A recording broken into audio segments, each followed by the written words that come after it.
les toilettes, cet endroit incontournable où on doit y faire tout le monde. Tout le monde est forcé de faire au moins par jour, au moins un tour. N'est-ce pas? C'est pas tout le monde. Elle a Pourquoi? une semaine. Quoi? Non, c'est pas normal. La personne n'est pas normale. La personne n'est pas normale.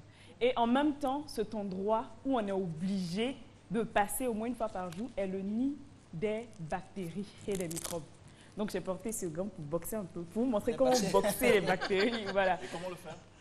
Donc je t'explique déjà. Déjà dans les toilettes, quand on finit de faire nos besoins et qu'on tire la chasse d'eau, imagine un peu que les microbes et les bactéries sont propulsés un peu partout dans la salle.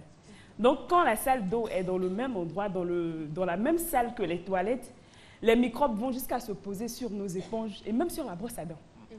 Donc qu'est-ce qu'il faut faire pour limiter un peu cette propagation de ces bactéries-là? Réduire au maximum. Donc, disons au minimum, réduire au minimum, oui. Avant de tirer la chasse d'eau, il faut refermer le couvercle. Ça, c'est s'il y a un couvercle, parce que sur de nombreux WC, il n'y a pas. Donc, il faut avoir un couvercle. Donc, quand on finit de faire ses besoins, on referme et on tire la chasse. Il n'y a pas de lunettes, rien. Non, couvercle là, n'a pas. Il faut chercher à avoir. Sérieusement, il faut chercher à avoir des lunettes. Il faut chercher à avoir. Voilà. Dans son beau boubou vert. Merci. Voilà. Donc, vous refermez avant de tirer la chasse d'eau. Et surtout, ayez toujours du détergent dans vos toilettes. Et lavez au moins vos toilettes une fois par jour. Si vous ne le pouvez pas, au plus tard, deux fois dans la journée. Chaque jour. Chaque jour, pardon. Deux fois, chaque 2 jours. Pardon, chaque 2 jours. Au moins. C'est très important parce que maintenant, il y a tellement de maladies, on ne comprend pas la provenance.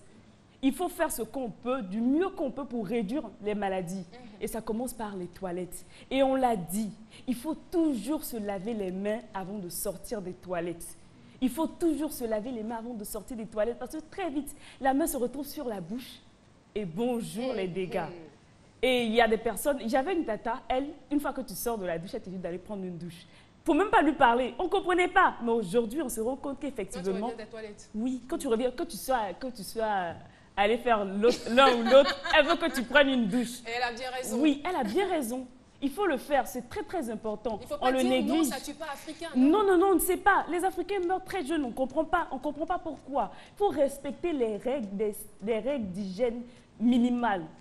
Donc, s'il vous plaît, il faut respecter ces règles-là. Utilisez toujours du détergent quand vous finissez vos toilettes. Mettez un peu de détergent avant même de passer à l'acte. Mettez un peu de détergent avant même de vous asseoir sur la cuvette. Quand vous finissez, refermez le couvercle avant de tirer la chasse d'eau. Et n'oubliez pas, lavez-vous les mains avant de sortir de la salle. Merci infiniment. Merci. Oui. C'est de précieux conseils. C'est des conseils de vie. Merci encore.